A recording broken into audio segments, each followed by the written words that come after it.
Thank you for watching. Subscribe on Deceived Husbands for more stories. I was lying on our bed, lost in an erotic glow, when I heard the garage door activate. I bolted to my feet. I glanced at the clock, 9:30. No, she couldn't be home yet, could she? I looked at our bedroom, the rose petals, the champagne, and wondered if my whole life was about to crumble around me. I'm an architect and had been on my own for about a year. I'd been working incredible hours because with only one client, my staff consisted of me, myself, and I. My office was in an old auto shop. I tried to have an office at home, but I found I was taking too many breaks to spend time with Carla and the girls. We had identical twin girls who were born 8 weeks before I graduated from Texas A&M 7 years ago. They hadn't been planned, but we were overjoyed. We both wanted a large family, but something had gone wrong during the birth process, and she had never been able to get pregnant again. We tried some fertility treatments, but although the doctors had been certain some of the newer techniques would be successful, we decided to put them off because of expenses. When I struck out on my own, Carla had stayed home with the girls until I opened my office. Money was tight, and we needed an extra salary, so without complaint, she started working for a tech company as an executive assistant. Carla thought her job had the perfect hours for a working mother Tuesday to Friday. She didn't go in until 9, and she was off at 3. Great hours, except on Mondays when she had to be at the airport for a 7:30 a.m. flight to Houston to facilitate her boss's weekly meetings. The airport was a 25-minute mad dash from our house, or 35 if you drove the speed limit. It made for a long day because they didn't leave Houston until 6:15, and Carla rarely walked in the door before 8:00. Then, almost 5 months ago, it got much worse. Carla's boss got a promotion, and the meetings started running longer. After they missed a few planes and had to pay a premium, they began to simply schedule the final flight, which didn't arrive in Austin until 10:15. It was generally close to 11:30 when Carla got home. I hadn't been happy about it, but since Carla didn't complain, I didn't say anything. Tonight was supposed to be pure fun and great sex. Now it looked like everything was going to be ruined. I glanced at the clock again, 9:30. No, she couldn't be home. I heard her car pulling into the garage. Why was she arriving home now, at the time when she'd get in if the plane landed on time? But I knew the plane wasn't on time because out of character, I checked on the flight. I had wanted everything timed perfectly for when she walked through the door. In a disoriented fog, I glanced around the room one more time.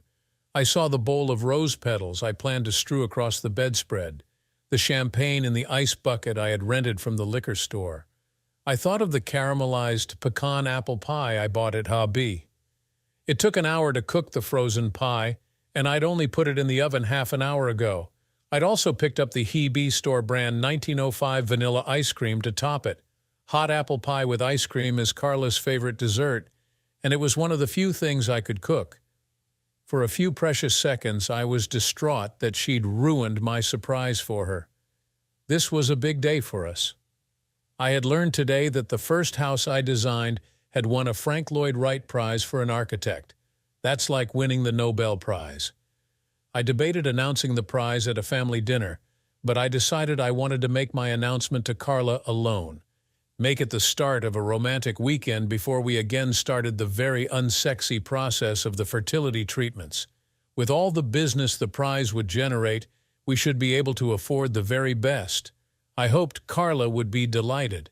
So the twins were with my folks on one of their weekend RV trips to Canyon Lake. I had told them I had big news when we all went out for dinner Sunday night. I heard the garage door activate to close, but Carla shouldn't be here yet. My long-denied suspicions formed ranks and began a brutal assault on both my head and my heart. While my gut had been telling me she was having an affair, my heart continued to deny it. What do I really know? I asked myself. Her recent habit of going straight to the hot tub when she got home on Monday started about the time of the late flights. She wouldn't even change into a bathing suit first shed, just hop in wearing her bra and panties. She called it Mama's come-down time. I now felt sure it was a terrible play on words. Carla had always been clever that way. Since the late flights began, we never made love on Mondays. When she comes home, she's too tired from work.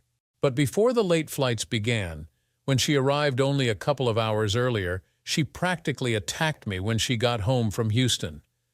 If I hadn't been so pleasantly shocked, I would have asked her about it. Before those Mondays, I could count on the fingers of one hand the times she'd initiated sex and still have fingers and a thumb left over. Yet for over a month, she'd barely waited until the girls were down. After she'd started the late flights, it never happened again. She was still as responsive as ever when I wanted to fool around, but never on Mondays. Of course, that could make sense after putting in an 18-hour day, but her prattle about work had changed too. So had our social life. When she first started working, we frequently went to small gatherings with her coworkers, and she would rave about how wonderful her boss was. I remembered being jealous when I kept hearing about his incredible business acumen, or when I listened to her drone on and on about his resemblance to Sean Connery in his prime.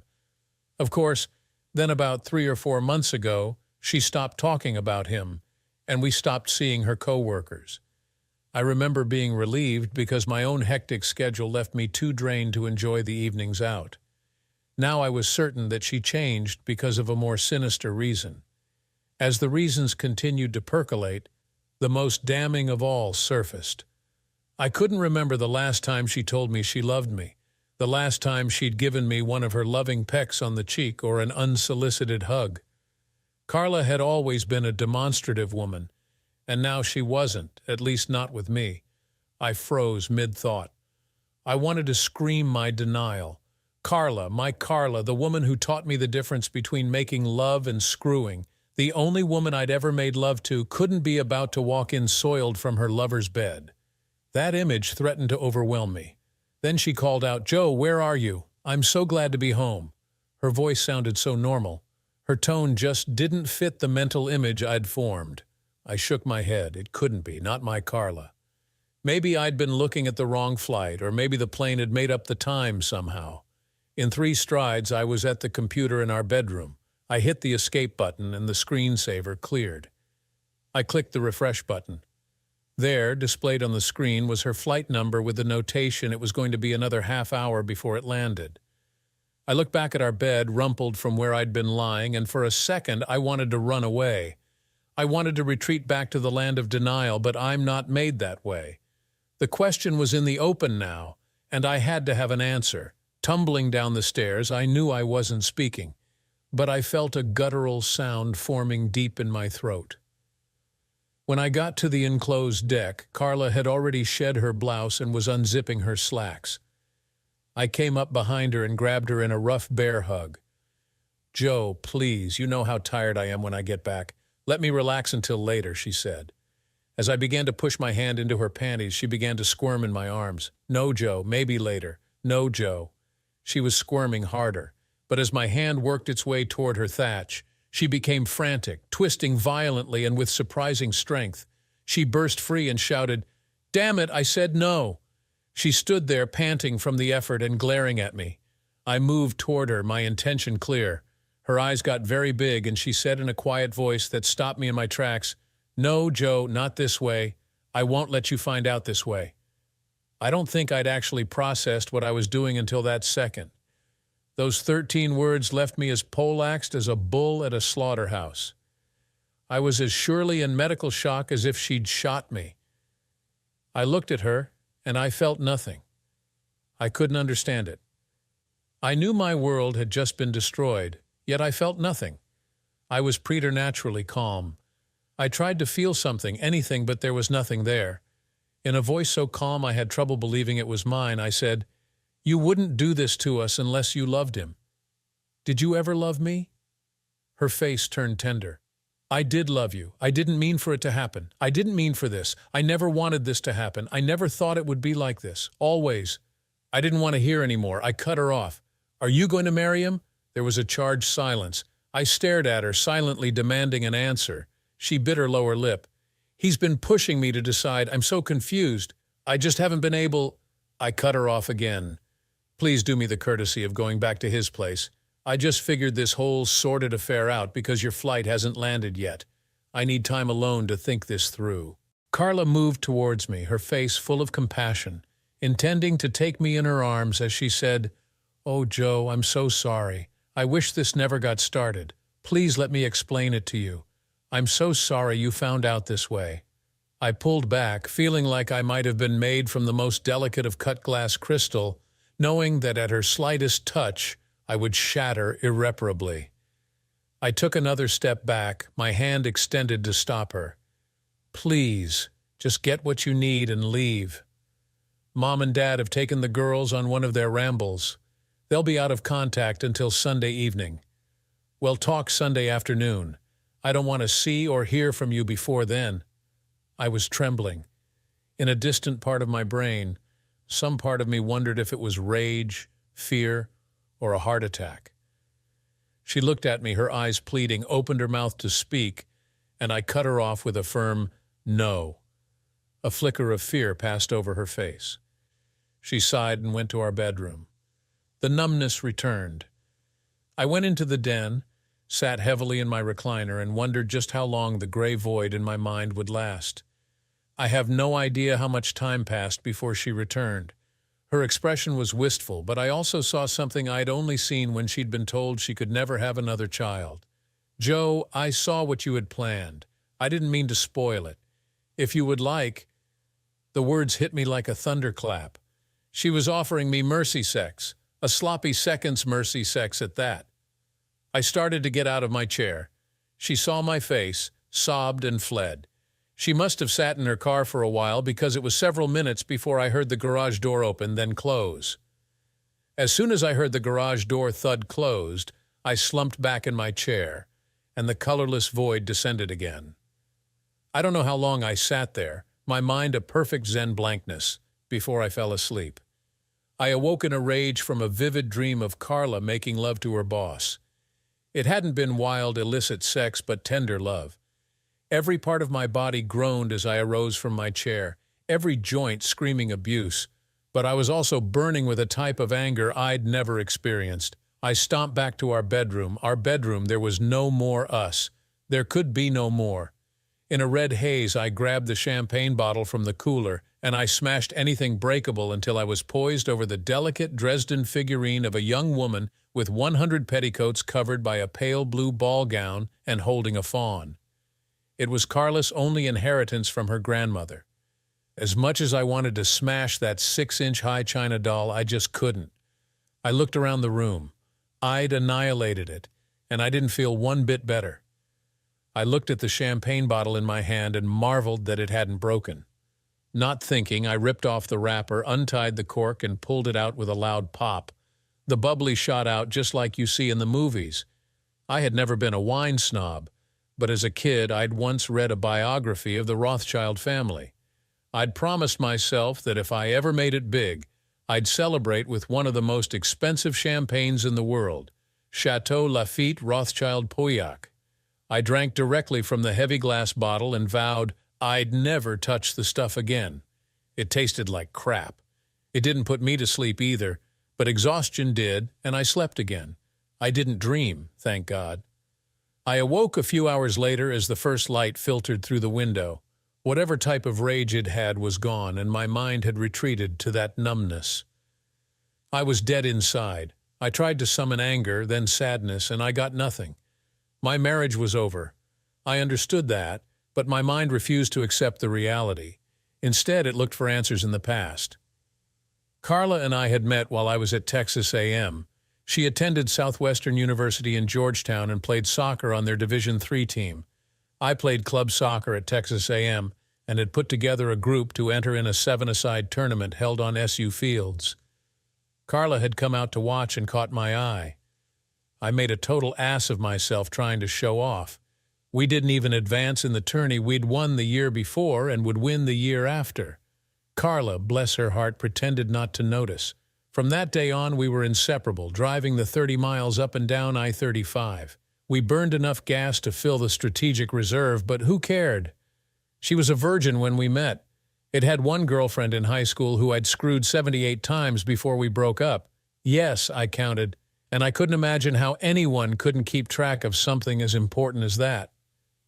I knew Carla and I were destined to get married when I lost count of how many times we made love, not screwed, but made love, on our first weekend together. It was in a nice room at the Four Seasons near the airport after the Tri-Delta Spring Formal on a Saturday night. The funny thing, though, was we didn't make love that night. As we were getting undressed, Carla freaked out. She said she couldn't, not without a permanent commitment. Naked, I got on one knee. I asked Carla to marry me. Clad in her bra and panties while clutching the sheet to cover her, she accepted but still wanted a ring. I spent the night on the floor. We were at America's Diamond out by Highland Mall as soon as their doors were open, and I bought one I thought she would always be proud to wear. Back at our room, we exchanged private vows before God as I slipped the ring on her finger. As we kissed, I slid my hand down her back to her very tight and muscular hips. She snuggled into me with a sigh. She pulled me to the bed without breaking our kiss. She slowly sat, then reclined. We made love that night. We were married during the following Christmas holidays. We lived in Round Rock and both finished a year later. Except for those first 2 times, I couldn't remember a single time when I wasn't certain that Carla enjoyed sex at least as much as I did. Thinking back to the last few times when we made love, I was certain that she'd been more than satisfied. Nor had I been inattentive. Even with all the extra hours I'd been working, she'd never said a word about being lonesome or needing more of my time. You've heard the expression, "I worshipped the ground she walked on." In my case, it was true. When we built this house, I made a trip back to Georgetown and took a grass plug from their soccer field. It was from the very spot I'd first seen her. I bought enough sod of the same type of grass to make our yard, but that little plug was the first thing I planted. No, our sex life was the stuff of dreams. Our family life, I pursed my lips. I couldn't find the answers in our past. As I fixed myself a cup of Twining's China black tea, I tried again to summon some sort of emotion, even pain. I still felt nothing. I could generate faux feelings, but real emotion of any kind was just beyond me. I think my subconscious understood that I couldn't deal with the pain yet, and I didn't have the stamina for the rage I felt earlier. Besides, I needed to be unemotional if I was going to salvage anything from the fetid swamp where Carla had cast me. I'd known our marriage was over as soon as I realized that she was cheating. As I was destroying the bedroom last night, I knew I wanted to hurt her, to punish her. I was surprised this morning to find that I'd slashed everything in her closet. I had shredded all of her underwear and ripped up everything else in her closet. I hadn't even been aware that I'd gotten my fillet knife from my tackle box until I saw it on the floor near the bed. That realization brought back memories of a boyhood friend, and it terrified me. Desperate not to revive that gruesome memory, I began to review what I knew about Carla's affair. First, she'd said she'd thought about marrying him. I wondered why that concept wasn't causing me pain. My mind shied away from even the image of a fully clothed Carla in that man's arms, but the idea of her getting married to him didn't seem to bother me at all. I explored that line a bit further. With that same unnatural detachment, I felt to the fiber of my being that Carla still loved me. I was certain that if I pushed it, I could win her back. I knew all her levers, and I had the advantage of the twins and her own moral code. I knew how guilty she had to be feeling, and, if I were honest, how easy Carla is to manipulate. I then thought about the man who was screwing her. I knew a fair amount about her boss, Greg Timmons. In his late 40s, he'd been divorced from his second wife for over 5 years with 2 children, a boy about to graduate from Westlake High School, and a daughter 2 years behind him. According to Carla, he was always trying to increase his access to them, but only had them every other weekend and alternating holidays. He didn't even get them over the summer.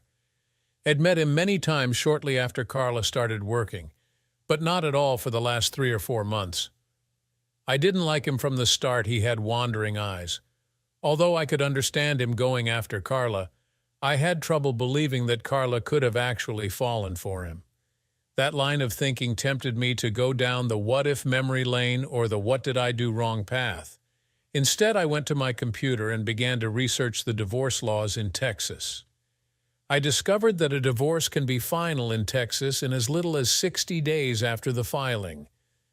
The decree had to be read in open court, but the parties didn't even have to be there if it wasn't contested. The quicker this is over, the better, I thought. There were forms you could print out for a fee, and I gladly paid. I spent several hours thinking about what I wanted out of a settlement and how I could get Carla to agree to my terms. I finally decided that I wanted what was best for my girls. I thought about calling and canceling our credit cards, emptying our bank accounts, but I decided that as much as I hated Carla right now, I didn't think she'd try to steal from me or from our girls. I wanted the house so the girls wouldn't have to move. We borrowed every penny of equity to help me start my business, which had only amounted to about 15 grand. With the prize, I'd be able to borrow what I needed to buy Carla out. With the award, my business was going to be worth a fortune. I didn't want her, or, more importantly, that Timmons to have any claim. That was another reason to get this done quickly. The awarding of the prize wouldn't be made public until the big banquet in 2 months. The winners wouldn't be publicly announced until then, but it wasn't like the Academy Awards. The winners sometimes knew in advance. Held in New York City, I'd been given a heads up since I normally wouldn't have made plans to attend. Hell, if I wasn't winning a prize, I couldn't have gotten a ticket. Yes, that was another excellent reason to get this settled quickly, which meant I had to provide a fair division if I wanted it done. I was torn between wanting everything that hinted at our life together gone and wanting to have as few changes made as possible for the girls. I decided that I'd have an appraiser come in and value everything we had, including the things I destroyed. I'd offer to buy replacement stuff in addition to her half of our property. We would alternate picking what we wanted until someone reached half the total value. I went through the rest of the housekeeping details of how to sunder our relationship, making notes and adding specifics to the forms I'd bought. By evening, I thought I had a plan I could live with, and that Carla would readily accept. I realized that I hadn't eaten a thing all day, and that the very thought of food turned my stomach. Still, if I was going to achieve my goals, I'd need my strength. Not trusting my culinary skills, I wondered what kind of food would go best with slicing up our life together. I ordered pizza. As I ate, my mind returned to what I could do to hurt Carla, to make her hurt. I knew that when I got past the denial stage, the emotional pain was going to be unbearable. But how could I make her feel that kind of pain too? Leaving me wasn't going to hurt her, not like it was me. I mean, sure there would be regrets, but she was leaving me for someone. I would be the one alone. There was nothing that I could do that would break her heart. Yet as much as I was in pain, as unacceptable as what she had done was, I didn't think I could stop loving her. After much internal debate and rationalizing, I realized that it wasn't my choice to keep her or send her away. She made that choice when she accepted Timmons into her body. Having a wife do that was something I would not live with, period. If it wasn't my choice if she stayed or left, what was the worst that I could reasonably hope for? Then it came to me, the perfect solution. I still had to ask myself if I could pull it off. Carla had always deferred to my wishes. It used to drive me nuts that I could never get her to tell me things like where she'd like to go out for dinner. She might pout later about my choice, but she refused to ever give me her opinion unless I made an issue out of it. Could I use that to push her into what I wanted her to do? Ultimately, it would be her choice. Still, I knew I had a good shot. I knew her, perhaps not as well as I should have, but I did know what sorts of pressures she responded to, and I knew I could bring a lot of pressure. Late into the night, I plotted and planned. This was going to take a very delicate touch. Carla called a little after 8. I took several deep breaths before I answered. Carla, you've made your choice, even if you didn't mean to. You've made the choice for both of us. The question now is how this is going to affect the girls. You know, divorce is always hard on kids, especially ones the girls' age. The question is, do you want a war? Or are we going to work to make it as easy on them as possible? Joe, please let me talk. I'm sorry I hurt you. I love you. I don't want you to hate me. I never expected for it to get this far, but I almost lost it when I heard the word love. Carla, every time I hear your voice, it just makes me hate you and what you've done more. Do you realize the effect this sorry affair is going to have on the twins? We're trying to raise them with values and morals. How are we going to explain that you threw away the most solemn vows a person can make for some recreational sex? Besides, you telling me that you love me is a load of crap. You can take that love and shove it up where the sun don't shine. Carla was sobbing. It wasn't like that. Oh, really? Even after months you still hadn't decided to marry him? How's that going to sound to the girls? I paused and let the silence linger. Then I continued. I'm sorry. I managed to reach my folks and told them to plan on keeping the girls a little late. If you agree, I'll have them brought over here at 5, and we can give them the news together. Otherwise, I'll tell them alone. I will be civil to you while we talk to the girls. But that's the last time I ever want to hear your voice until we're divorced. I'm working very hard not to say the things I want to say. You will always be the mother of my children, and we will have to talk about them. Just don't push me right now. Joe, I really didn't mean to hurt you. Yeah, I know, it just worked out that way. Let's get this done as quickly as possible. I'll pay for an apartment for you. I just hope you don't plan to live with your lover unless you get married. That would really mess them up. I paused and let my heart rate slow. I'd like to keep as much of this sordid mess from them as I can. It's up to you. You're calling the shots. Could I come right now and talk? Don't even think about being near me. It's something I will regret for the rest of my life. Please, Joe. I don't want it to be this way. I cut her off in my most forceful voice. Our marriage has been over from the second you spread your legs for him. I sighed dramatically. Whatever your reasons, you killed it. So let's just bury it as decently as we can. I paused for emphasis, then said in a wistful tone, I really hope you'll marry him. Not just for the girls. I think it'll make it easier on me, too. I don't want to think you killed our marriage just for some hot sex. That would just make you a cheap 304. I then let the silence build. Finally, Carla slumped and said, Okay, Joe. If that's what you want, I'll do it your way. If there's a hell, I've been there. The detachment stayed, where I think I would have died from the pain I saw in my little girls. When Carla started you need to know that your daddy and I love you very much, but sometimes adults make mistakes talk. She went on for several minutes using euphemisms the girls didn't understand. Finally, I said as gently as I could, Your mommy has fallen in love with another man, and now she wants to marry him. I've said it was okay, so we will need to get a divorce. As soon as the words were out of my mouth, I knew that I would have done anything not to have said them. A poem by Omar Khayyam I learned in high school ricocheted around in my brain, and I had to fight back the tears. The moving finger writes, and having writ moves on, nor all your piety nor wit shall lure it back to cancel half a line, nor all your tears wash out a word of it. Nothing has changed in the 10 centuries since he wrote that. My whole universe consisted of their two precious faces. I couldn't even see the rest of their bodies, just two little masks of pain. I wasn't much older than they were when the father of a friend on my soccer team murdered his mother and then killed himself right in their living room. His little sister and my friend had been hiding in their room as their parents yelled at each other. The only thing he remembered hearing before the shots was his father yelling, "They're better off with dead parents than this." There had been a terrible fight between his grandparents for custody and his mom's parents who lived in another state. I never saw him again, but at that moment, I knew just how his father had felt. It took every ounce of my willpower not to get my gun and kill Carla. I've never hated anyone like that in my whole life. I thought I had, but until I saw what this was doing to my daughters, I hadn't the tiniest inkling of what real hate was. I know other things were said, the girls asked questions, and Carla must have answered them. I couldn't hear a sound. All I knew was that I was holding two wailing little treasures. Finally, a question penetrated, "But, Mommy, why don't you love Daddy anymore?" I blinked and color returned to the world.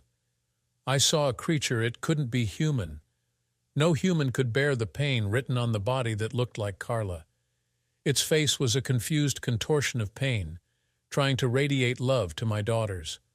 Mommy still loves Daddy. She will always love Daddy. I jumped in. You won't understand this until you get older, but Mommy had to choose, and she chose him. Sometimes people love more than one person, but you can only be married to one. Mommy needs to be married to Mr. Timmons. But we're all going to try to make this as easy on you as we can. Mr. Timmons will love you very much, but I will always be your daddy. You're just getting an extra person to love you, just like Mommy is. Carrie, always the more demonstrative of the twins, pulled herself out of my arms, rushed her mother, and began to windmill blows on Carla using every ounce of her strength. Lori followed her sister's lead a few seconds later, but she picked up a long brass kaleidoscope from the coffee table. Her first blow cut Carla's forehead just above her left eye. I grabbed Lori back but made no attempt to help Carla. Instead, I said in a voice that sounded unnaturally cold, "You've upset the girls. I think you better go. I'll let you know when you can pick up your stuff."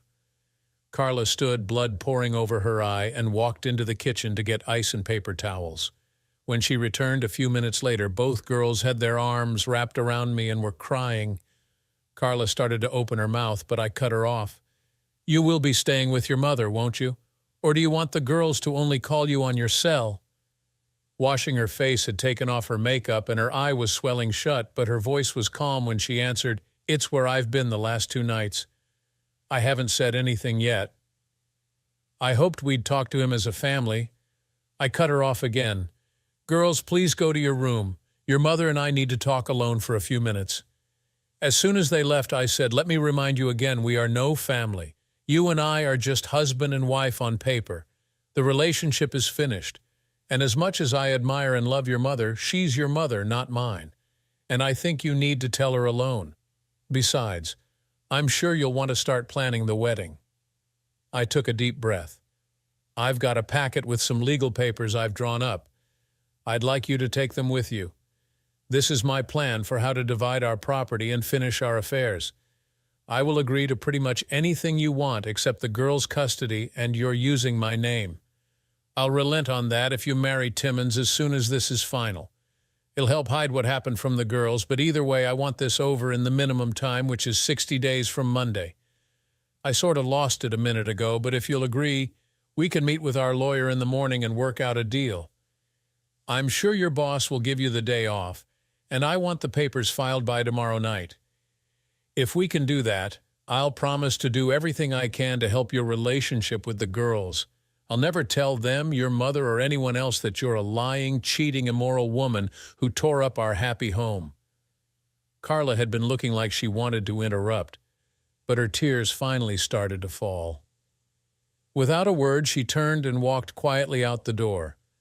When I finally got the girls down for the night, I retired to my chair. I put my head in my hands and whispered, "Mom, oh, this is going to kill you. I'm so sorry this had to happen to you. You don't deserve this." Carla's mother had passed away from cancer when Carla was still in junior high, and her mother had raised her all by herself.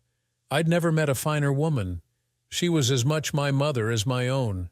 More, no, that's not fair. My mother was a good mom.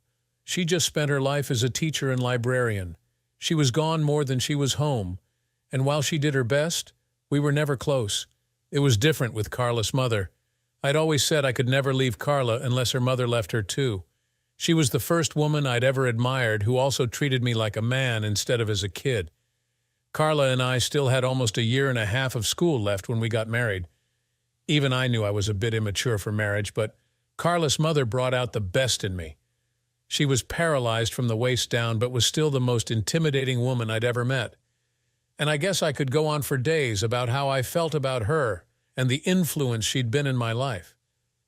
I took a deep breath, looked at the clock, and for a second tried to convince myself it was too late to call her. She answered on the second ring. "Joe, first let me say that I'm on your side.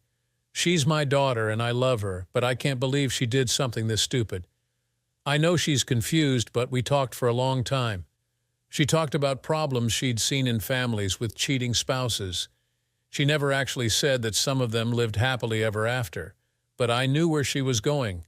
As much as I wanted, I had too much respect for her to cut her short. Finally, she got to her point. "I've read your paperwork.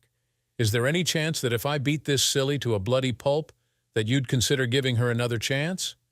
I had to smile at her hyperbole. She and I had talked many times about the problem with trying to spank our girls. We both believed that mild spanking of a young child was more effective than trying to reason with an immature brain, but neither of us was very good at it. I felt a coldness in my chest, and I worried that I might be having heart problems. "No, Mom. I'm sorry, but this wasn't a one-time mistake. I've never understood how a person could kill their spouse, but I do now. I'll spend the rest of my life working on forgiving her, but even if I could, I still couldn't live with her." I sighed. I hadn't wanted to hear the words, especially coming from my own lips, but I couldn't equivocate with her. "Besides, ma'am, even if I could, we talked, and she loves him. I couldn't live with that, not even for the sake of the girls." Her voice got very soft. "Joe, she's pretty screwed up right now. If you give it some time—" She said they were talking marriage. I didn't even know what was going on, and they were talking marriage.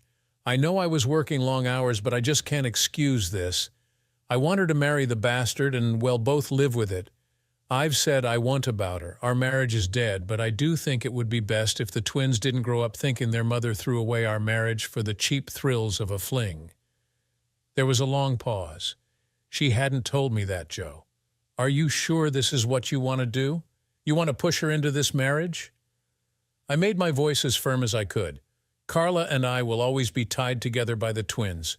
Right now, I have absolutely no respect for her. If she marries, at least she's trying to do the honorable thing. Who knows? Maybe a few years from now we can both look at this differently." She broke in. "If she marries him, it's going to be bad, and that will make it awfully hard on our relationship, yours and mine. You'll always be the girl's grandmother, and he'll always be their father. He'll let you decide how much more you're comfortable with, but he'll never be the one to step back from what you and I have." I heard her sigh. Then she said, "This is harsh, but we'll play it your way. She's made her bed. I guess we'll just have to see how much she likes it. But you know how I feel about you, and you know I don't think two wrongs make a right."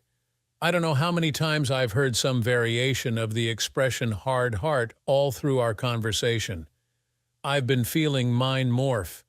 I didn't exactly hear a voice in my head, but I knew I was crossing a line that turned my heart into case-hardened steel. "I know, ma'am, but I don't have a choice. I couldn't take her back now and look myself in the mirror. As much as I love Carla, I won't be a cuckold.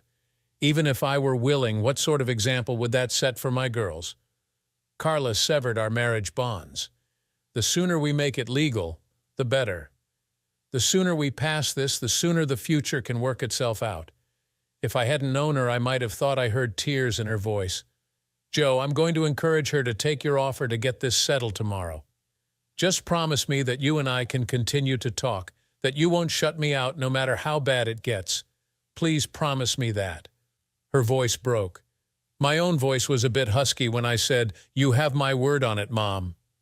There was a very heavy silence, and I heard her croak something that might have been goodbye. I didn't trust my own voice to say even that. I knew her pain was worse than mine. She loved us both. I hung up the phone, and though I tried, I had no tears. I didn't like myself very much, and I hated Carla for making me this way. 3 months later, I sat alone at a table near the back of the huge auditorium while I was called forward to claim my prize. They announced that I was the youngest person ever to receive the award at 32. I was 7 years younger than the previous youngest.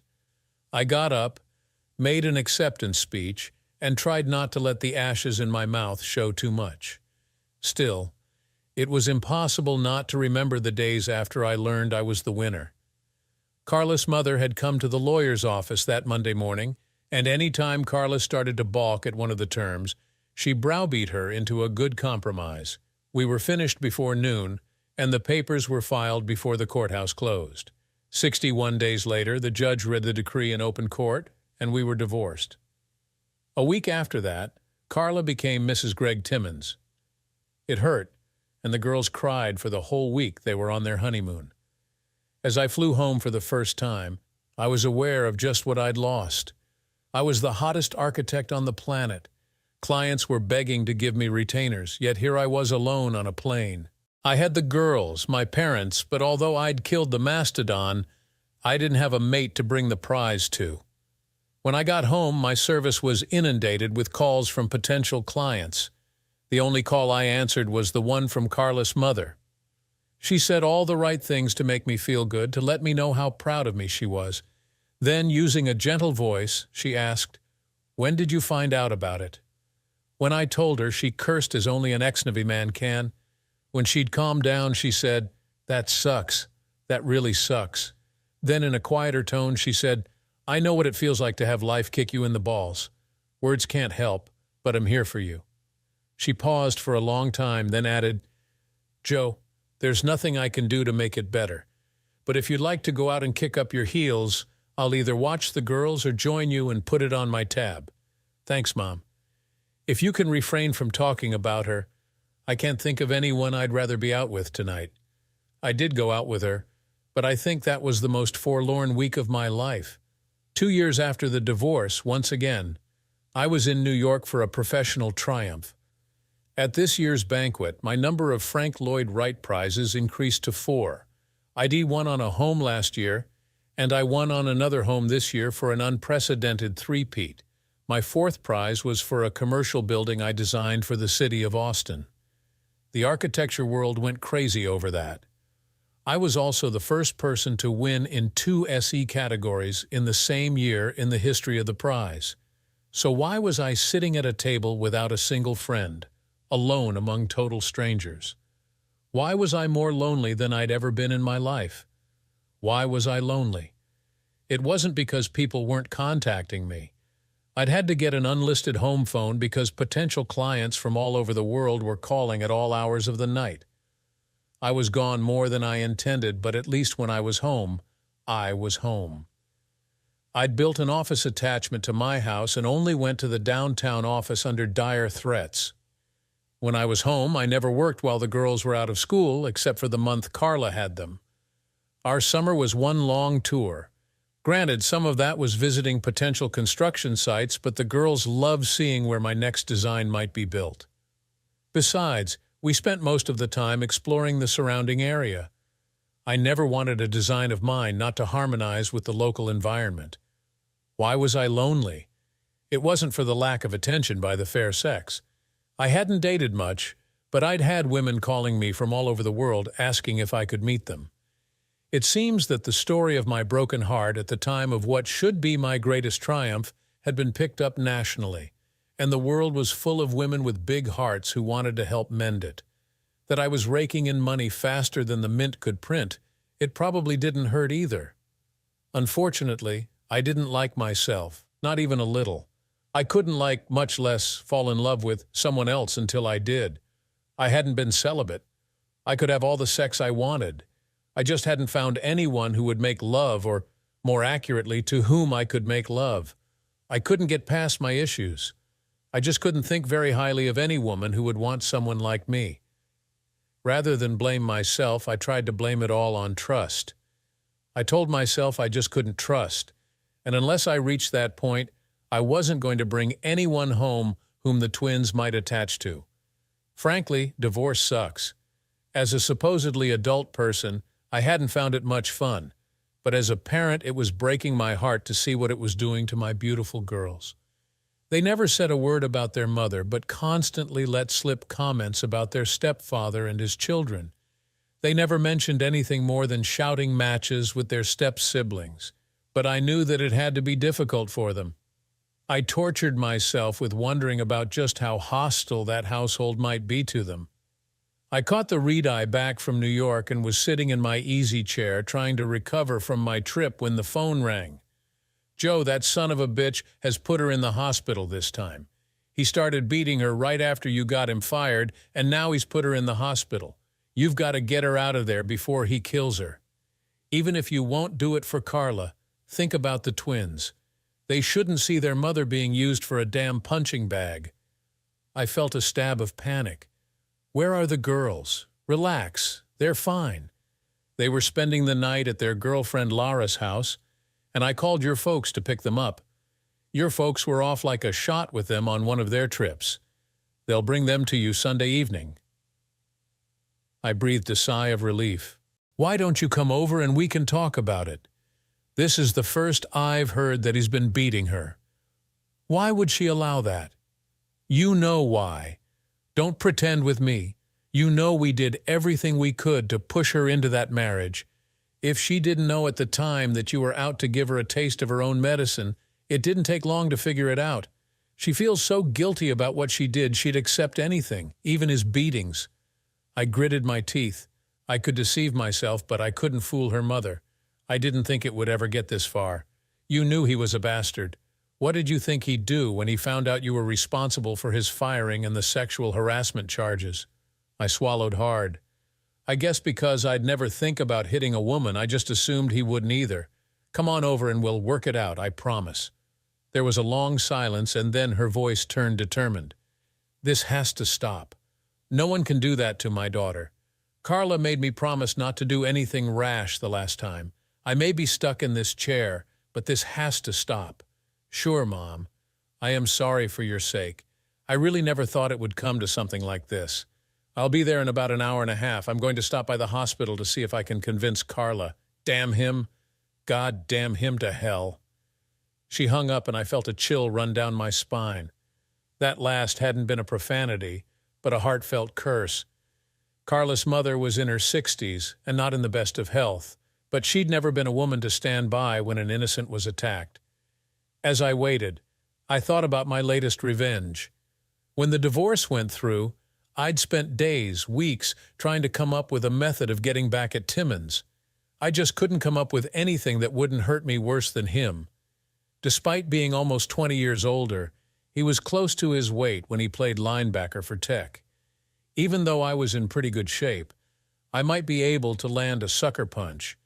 But even if he didn't press charges, I wasn't confident I could take him in a fight unless I was prepared to spend years in something like karate, as if I had time for that. I checked Texas laws, and I couldn't file an alienation of affection. Carla might have a case for sexual harassment, but I didn't. For over a year and a half, my lack of revenge was like a big embedded splinter I couldn't pull. Then I got a gift from fate. The CEO of Timmons Company casually bumped into me at a charity event. For heaven's sake, the event was in Austin, and the man lived in New York City. Somehow he got advanced word of my latest FLW Public Building Award and wanted me to design a large office building for them in Austin. I set up a meeting, showed him a computer image of a design I'd worked on over the years. Then I told him the truth.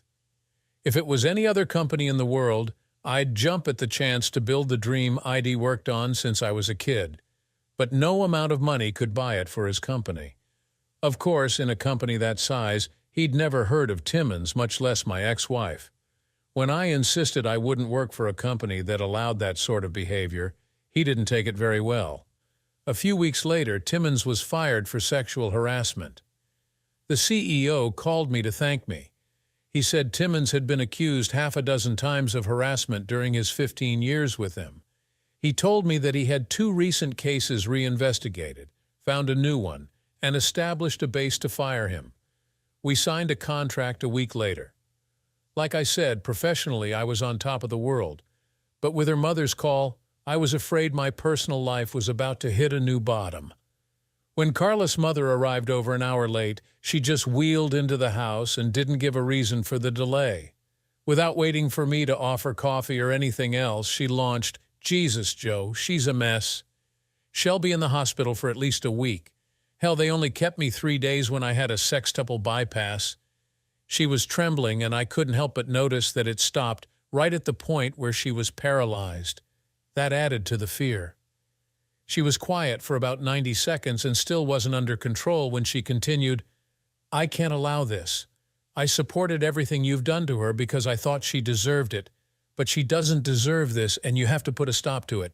"How can I stop it, ma'am? She's not my wife. I don't have any power to do anything. All she has to do is divorce him or press charges." Her voice crackled with a command authority I'd never seen. I suddenly knew how one of her junior officers must have felt when they screwed up. "Don't try that with me. I was there. I helped you, damn it. You knew what you were doing, and you did it. You wanted her to know what it felt like to have someone you love cheat on you, and you made sure she would. I love you, but you're as cold-eyed a bastard as I've ever met. You'd have made a good fighter-bomber pilot. You attack with a plan, but without emotion. You knew what you wanted to do to Carla, and you did it. But for the love of God, tell me you didn't intend for this to happen." I came within an inch of a hot denial, but the look in her eyes froze my words.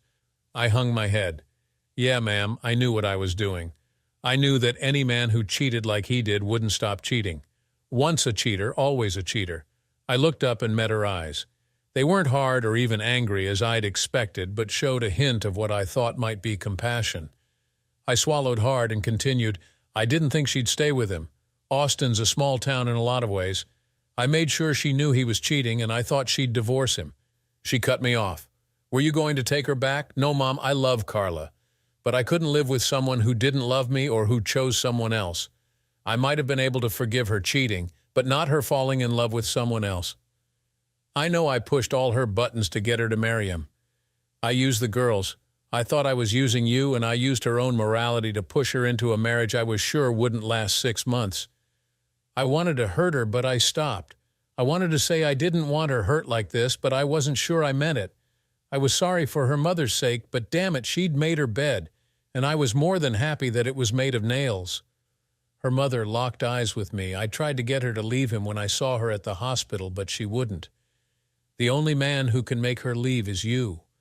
You sentenced her to this. You're the only one who can commute it. Isn't it about time you showed her a bit of mercy?" She was quiet for a bit. Frankly, this didn't work out the way I thought it would. I'd hoped that after she learned her lesson, repented and crawled back on her hands and knees, you'd take her back. I've never seen anyone as devoted as you were to her. I still think if she'll leave him, you'll take her back. But I don't understand why you think she stopped loving you. I asked her that night, and she said, "I did love you, not I do love you." She used the past tense, and that's when I knew there was no hope. It was a lame response to her question, but it was the best I could do. She exploded, "That's it? That's all you had, the tense of one word?" She got control and gave me a hard look. "No, you knew better than that. It's about damn time you found out about what this has done to her." She'd been shouting, then stopped. After a few seconds, she seemed to get control of herself. She made one of those 180-degree turns that reminded me of a motorcycle doing a wheelie and sped for my front door. "Wait right here. I need to get something from the car." She then did another 180, faced me, and using that command voice I'd not heard before, she ordered, "No, you do it. On the passenger seat of my car, you'll find a brown paper grocery sack with some books in it. Bring them here." I normally don't respond well to peremptory orders, but I retrieved them. When I offered her the sack, she instructed that I put it on my table. "Did you know that Carla kept a journal?" When I shook my head, she continued, "Well, I didn't either, but she did. When I got to the hospital, I railed at her about getting a divorce, but she wouldn't listen. When I calmed down a bit, I asked what excuse he gave for this beating, and she said he just bought a new journal and he saw it. He demanded that she turn over her old ones, and she refused. A blind man could see my baby was scared of what he'd do if he found them. When I offered to pick them up for safekeeping, she jumped at the offer. She made me promise not to read them before she told me where they were hidden. I also promised that I wouldn't let the guy I took with me read them. She looked at her chair. I couldn't reach her hiding place. She had them hidden in the attic under some of the insulation, so I took a friend. I had her write me a note giving me permission to retrieve them. I picked up the son of a friend of mine, a cop, and we went over there. He was wearing his uniform, and Timmons didn't give us any trouble. The place was a disaster area. Kyle climbed into the attic, and when he got down, I retrieved her most recent journal. She cut the center out of a cookbook. Timmons glared at us the whole time, but that's all the gutless coward would do. I haven't read them, and I know Carla didn't. I did not promise not to give them to you, and you did not promise not to read them." She paused and gave me another of those penetrating stares. "Look, Joe, I couldn't love you more if you were my flesh and blood. Carla has a room full of faults, but she's not a liar." She paused again, and my face must have betrayed my thoughts because she continued, "Not telling you about her affair is a kind of lying, but we both know that if you'd asked her straight up, she would have told you. Even so, what's in those journals is her talking to herself. It's going to be the straight, unvarnished truth, you know that. I want you to read them, figure out why she did what she did. We both know it wasn't because she fell in love with that jackass." She paused and rubbed her chin. "I can't make you forgive her, but they say that to understand all is to forgive all. Maybe if you know more, well, if you can't forgive, maybe for God's sake you can have mercy on her, please." She left, and I sat there looking at the sack of journals, but my mind wasn't on them. My mind was still on her last words. She'd said mercy twice. She'd said I had Carla at my mercy. I didn't like the idea, but I wasn't sure I understood the concept. I went to my computer and called up the American Heritage Dictionary and checked the definition of mercy. It gave 4 meanings, starting with the most common one. Compassionate treatment, especially of those under one's power clemency. 2. A disposition to be kind and forgiving, a heart full of mercy. 3. Something for which to be thankful, a blessing. 4. Alleviation of distress relief. Distributing food among the homeless was an act of mercy. I angrily clicked it closed and tried to rationalize. Is what I'd done to Carla fair? I just gave her what she wanted. I just helped her make a moral choice to marry the man. But I couldn't even finish that thought. Yes, it was her choice, and she was responsible, but I pushed her. What's more, I knew I had power over her. Even in the process of getting divorced, I knew she wanted to do anything she could to make up for the pain she caused me, and I'd use that shamelessly. I certainly wasn't in any disposition to be kind or forgiving. I thought about that. It was true, but who did I still want to punish, Carla or Timmons? I'd wrecked his career. No one would hire a man for any sort of management job when he had a 15-year gap in his record, yet if he cited his last job, any check would reveal that he was fired for repeated sexual harassment that resulted in legal settlements. Who would take that sort of risk? He was currently working in a convenience store and lucky to have that, quite a come down from a 6-figure salary. Yet I recognized that I still didn't think the books were balanced. I wanted him killed in a robbery. In a flash of insight, I realized that in my mind, the books would never balance as long as he had Carla. I might not want her, but he damn sure didn't deserve her, and that was before he began hitting her. I didn't think the 3rd definition of mercy applied in this case, but what about the 4th? Was I inclined to alleviate Carla's pain? I didn't think so, but that realization didn't make me think too highly of myself. In fact, it made me feel a bit ashamed. I tried to remember anything I could about mercy, and I remembered a phrase, "The quality of mercy be not strained." I had no idea what it meant or where it came from, so I Googled it. This is what I found: origin from Shakespeare's The Merchant of Venice. "The quality of mercy is not strained. It droppeth as the gentle rain from heaven upon the place beneath. It is twice blessed. It blesseth him that gives and him that takes. 'Tis mightiest in the mightiest. It becomes the throned monarch better than his crown. It is an attribute to God himself. And earthly power doth then show likest God's when mercy seasons justice." It didn't make me feel any better. I was still bushed. It was just a bit after noon, but by my body clock, it was the middle of the night. The air was hot inside, but boiling outside, as if you would expect anything else in Austin in late July. I went to my room, sprawled across my bed, and I dreamed. I didn't care much for what they showed me. When I woke up, it was 4:30 a.m. I found I was mumbling the phrase, "To understand all is to forgive all." In the heavy darkness of that pre-dawn, I wondered if that cliché were true. If I understood, would I forgive? What would that forgiveness look like?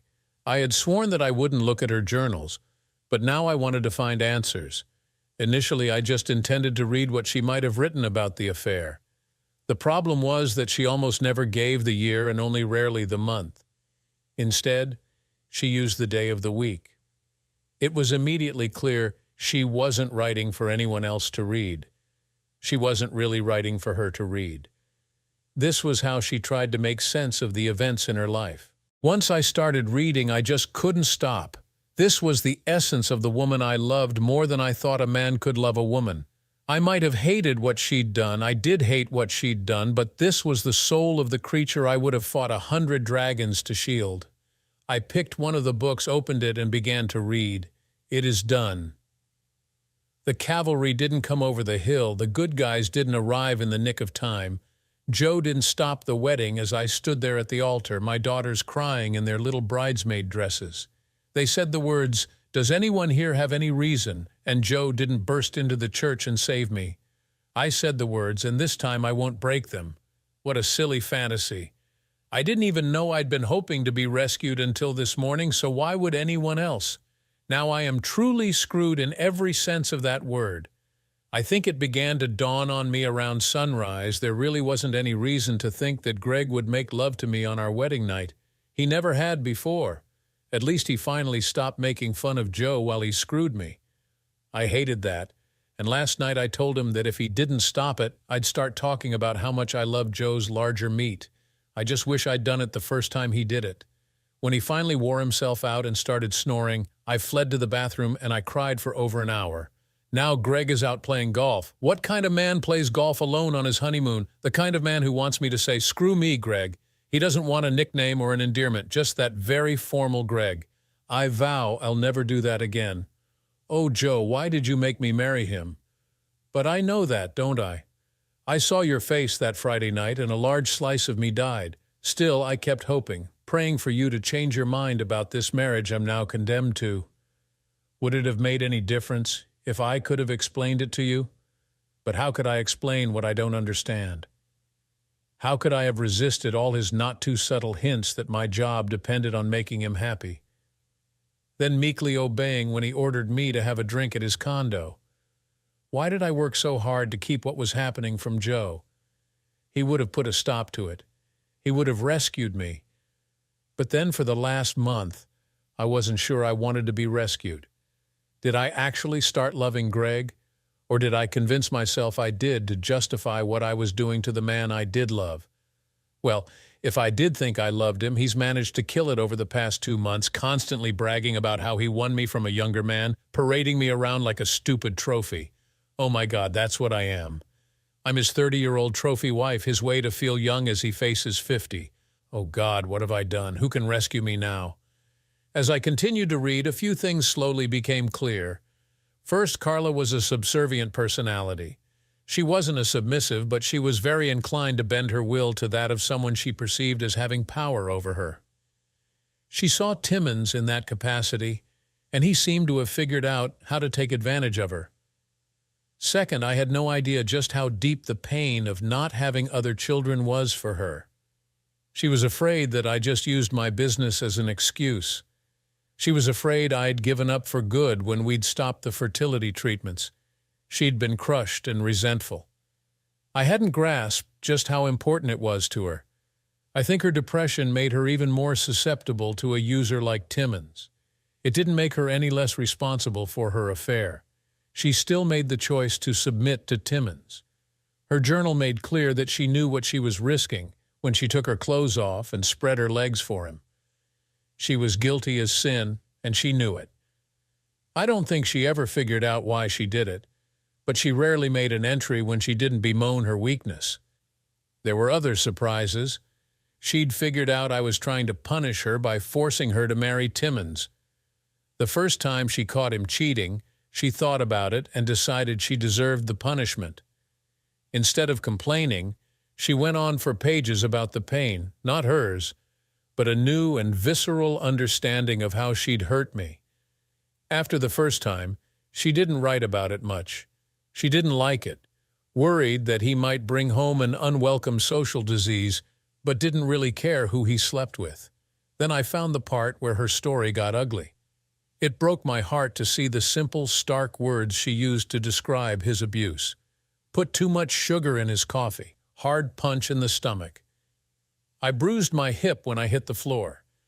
That had happened within 3 months of their wedding. She never made a big deal about them. She accepted his beatings as her just reward for what she did to me. What had broken her heart was every time she thought I might have slept with someone else. She went on for pages, emoting and bemoaning. The first time she was certain I'd had sex with another woman. In fact, she was wrong about that woman. We never had sex, but I'd already had sex with another woman before that time. My most recent love affair, combined with the beatings and the pressure from Timmons, had made her close to suicidal. The pressure from Timmons had been twofold. He'd wanted her to go to a fertility clinic his parents were willing to foot the bill.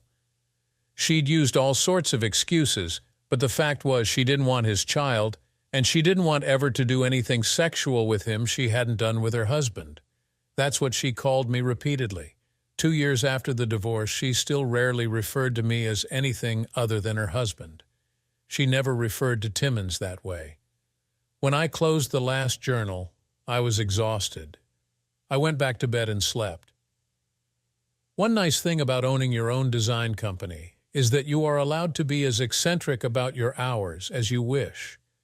I had standing orders that no one was to ever call me at home for anything short of a collapsed structure. No one called for the next 2 days while I brooded. At the end of that time, I still wasn't resolved. James Timmons was in a world of hurt, he just didn't know it. I didn't know how I would dispose of him. The only question was whether he would survive the experience. I was seriously thinking about contacting some of the people I knew who preyed on construction projects. I wouldn't let them on any of my job sites, but even thugs like nice houses. My fee for designing a house was now in the 7 figures, and a bargain based on what some of them had sold for. A botched robbery still seemed like an option. Capote was a problem that could wait. What couldn't wait was Carla. She would be getting out of the hospital in a few days, and while I didn't know what I wanted from or for her, I knew I didn't want her going back to their home. Even if I'd cared nothing for her, the thought of the twins in the same house with Timmons terrified me. At least that's what I tried to tell myself, but every time I thought about taking action, I'd have an image of Carla, the way she used to look as she stripped for her come-down time, or a replay of my dream of that Friday night of the two of them making love. Only now I added Timmons jeering at my shortcomings as a lover. The arguments went back and forth in my head. For every reason I could generate for granting mercy, I could come up with an equally good reason why I shouldn't. As they went round and round in my head, I clicked on the news on TV to get relief. The announcer was talking about yet another atrocity committed by someone in the Middle East. I gritted my teeth and hung my head. Bright and early on the 3rd morning, determined but still very uncertain as to what I was determined about, I headed for the hospital. When I got to her room, she was still sleeping. I stood beside her bed and peered at her face. It was a mass of ugly purple bruises, now fading to that horrible shade of green and brown. I'd never seen anyone so horribly beaten. I knew her cheekbone had been cracked, although, thank God, not broken. As I leaned over her to see the other side of her face, I wasn't aware that I was weeping. I'll never know if it was one of my tears falling on her or my muffled sob that woke her. Her eyes fluttered open, and for just a second she smiled at me. Then, as she became aware of where she was, she gave a small shriek and covered her head with her sheet. "Carla, we have to talk. I've seen it all and, well, both feel like something from a bad movie if we try to talk through that sheet." She made a sound between a chuckle and a snort, but lowered the sheet. Although she was smiling, it didn't extend to her eyes. "Mom told me that she gave you my journals. She had no right to do that, and I'm sorry that she did. I got pretty mad, but then I realized that I had never wanted to hide anything from you. If you'd asked, I'd have given them to you. I don't remember what all I wrote, but I would appreciate it if you cleaned them up before you ever let the girls read them." I chuckled. "I could never let them see what you thought about our dating years." I looked at her eyes, and they were so wide open that indeed I felt I had a window into her soul. It was her whole soul. I had always loved to see her naked body. Images of her showing it to Timmons had been my very worst nightmare, even worse than picturing him drilling her. But this, what she was allowing me to see now, was too naked. It was too much. No human should ever be as vulnerable as she was to me. In a very soft voice, she almost whispered, I wish I could tell you why I did it. I didn't want to. I really didn't want to, but I did. I don't blame you for divorcing me or getting me to marry James. It's what I deserve. But I want you to know I'll still do anything to make it hurt you less." She paused to blow her nose, which turned into a snort, looked resigned, and continued, "I can't even say I didn't know how much it would hurt you when you caught me. I thought it would be right after that first time. When it kept going on, I didn't know what to think. I never loved you any less, but I think I wanted you to rescue me, and as strange as it sounds, I think I was upset that you didn't. I kept dropping all the hints like mama's come down time, and you never said anything. I've always wanted to ask if you didn't suspect before that night." I gritted my teeth. "No, I didn't. My trust for you was absolute. If you told me the sun was rising in the west, I would have called the McDonald Observatory over in the Davis Mountains to ask why, and then argued with them if they tried to deny it." She took a deep breath, held it, then slowly released it. "I never belonged on that kind of pedestal. I could live like—" She paused then, as she was wont to do, and changed tactics. "Where do we go from here?"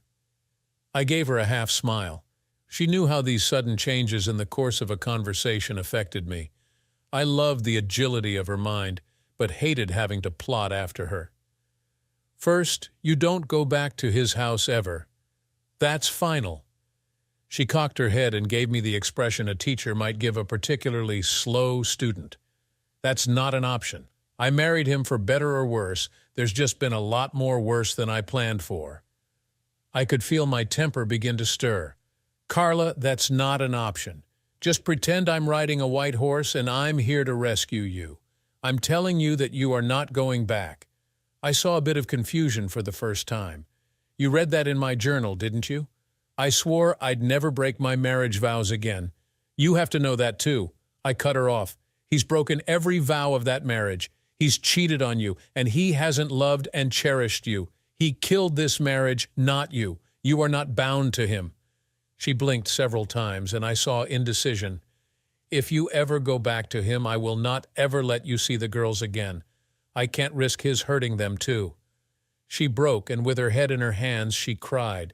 I sat on the bed and held her. When she realized what I was doing, she clutched me to her and soaked my shirt. When she cried out, she said, "Where will I go? What will I do?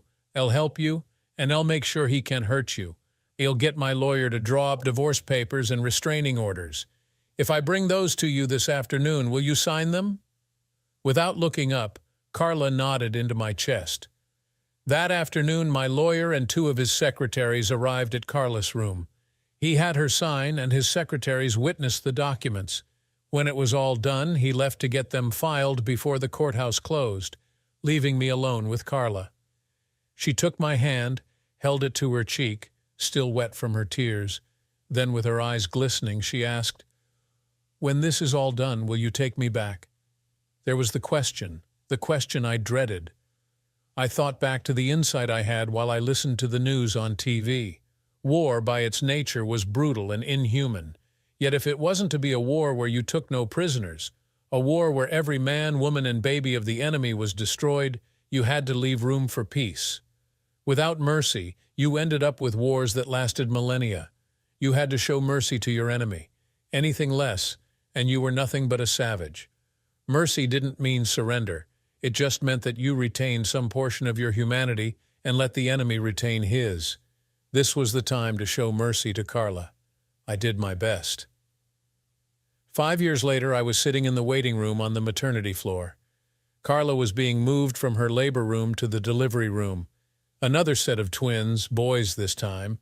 I was seated next to a nervous, first-time father, and we were talking when the nurse announced that Carla was ready. Mark stood, shook my hand, and said, "I appreciate you coming by. It's going to be a tough couple of months, isn't it?" I smiled. "Yes, and the girls are going nuts. I'll try to keep them at my house as much as I can, but I'm going to have my hands full too."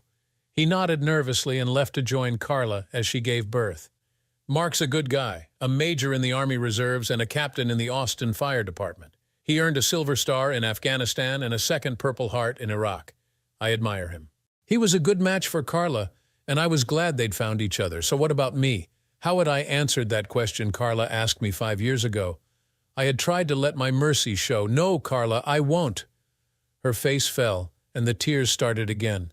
When she finally regained her composure, she managed to meet my eye and asked, "Why?"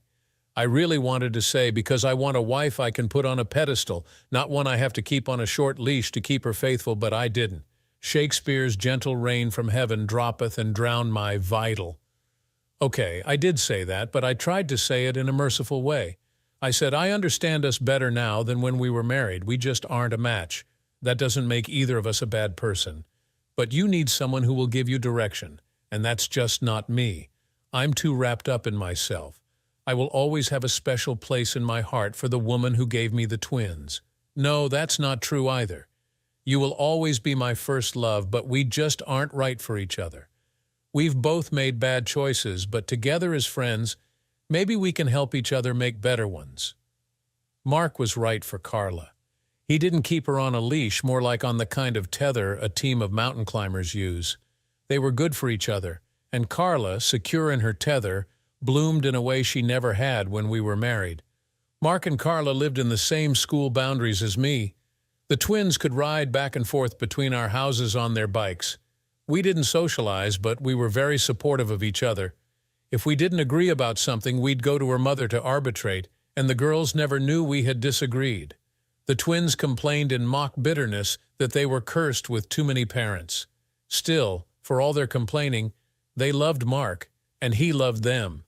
They were ecstatic about having some new brothers, a lot of new brothers. You see, I wasn't at the hospital to support either Mark or Carla. We weren't that close. It was one of those strange tricks life plays on you. I was there to see my wife and our new twin boys who had been born the day before. Happily ever after, perhaps. Mercy doesn't mean that you have to let the other avoid the consequences, just fewer than they earned. It meant I didn't have to punish Carla to the extent I could. To have taken Carla back wouldn't have been mercy, it would have been something else. I'd met my wife through a friend of Carla, and we were everyone's dream couple. I keep her on a special pedestal, and she keeps my oversized ego in check. She loves my girls, and they love her. If Carla hadn't cheated, we would still be married. It would have been better for the twins, but not for me. Perhaps we married too young. Perhaps we saw in each other acceptable mates and didn't wait for perfection. Perhaps we hadn't finished growing up, and both of us changed when we did. All I know for sure is that I never was, nor could be, as happy with Carla as I am with my wife. Showing mercy to Timmons was harder. It was close, but I finally decided that having to work at almost minimum wage for a man like him was enough. He was a broken man. I didn't need to break his body, too. Okay, the jail time I made sure he did for the assault might have been a factor, too. I did have reason to have him contacted about a year ago, though. A very foolish woman, despite being warned, just had to open her heart to this good man. I'll never understand why some people are such fools. When I heard about his wedding, my heart was so full of mercy for that foolish woman that I unburdened myself to a client. It just so happened that the cousin of a friend of my client's was in the high-risk personal loan business. When said cousin happened to hear about the situation, he was so filled with the milk of human kindness, he sent one of his business associates to see Timmons and gently explain that good boys don't hit girls. I heard the lesson didn't have to be repeated. It's good to have friends in low places. Yes, I'll be the first to admit that I still have a lot to learn and a long way to go before anyone would consider me merciful. But here's the thing about failing to give mercy, it keeps you bound to the person or the problem. It's also an affront to your better nature. I couldn't forgive myself for what I'd done to Carla, but when I extended mercy to her, I was able to extend it to myself, too. That broke that steel shell I'd created around my heart and opened it to the possibility of a happily ever after. Thank you for watching this heartbreaking story of betrayal and redemption. Do you think Joe made the right decision by showing mercy to Carla and Timmons? Let us know your thoughts in the comments below. Don't forget to like, share, and subscribe for more real-life stories of love, loss, and everything in between. See you in the next video.